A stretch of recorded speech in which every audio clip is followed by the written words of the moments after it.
For some of us, happiness and excitement never seem to last for very long.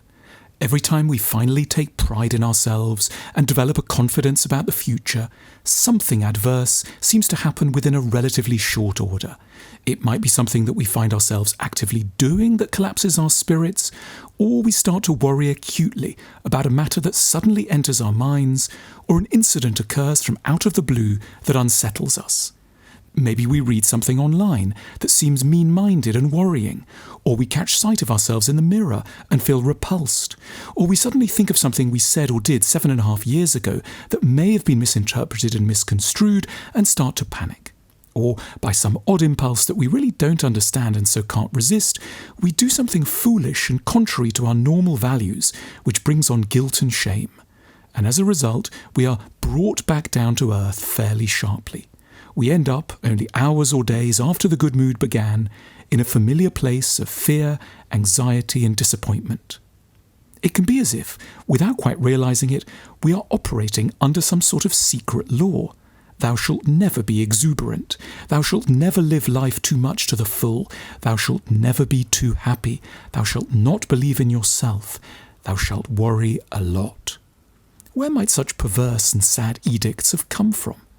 It may be the result of growing up in an environment where our flourishing was somehow deemed unwelcome and provocative.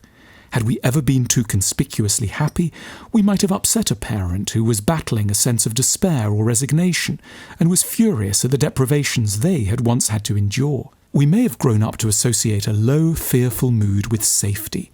Sadness means you don't get attacked. It doesn't provoke envy. It keeps you out of trouble. Whenever happiness does seem on the cards, a part of us will hence be very keen to return us to a lower altitude as soon as possible. To achieve our ends, there may be some favourite websites we like to go to that confirm that we are unattractive or strange or in danger. We may provoke arguments, insults or offence.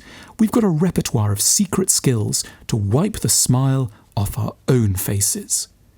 Were any of this to ring bells, we should ask ourselves, what incentives against happiness and self-satisfaction might there have been in our early lives? Who might we have upset with our joy? Was there a conflict between our flourishing and someone else's sense of well-being? Then we need to reassure the frightened child in us that the person who demanded our sadness as a price for their protection is no longer in authority over us. We don't have to apologise for being attractive or intelligent or gifted or within reach of stability, sanity, potency and good spirits. We are, whatever we once believed, allowed to live without continuous sadness and fear.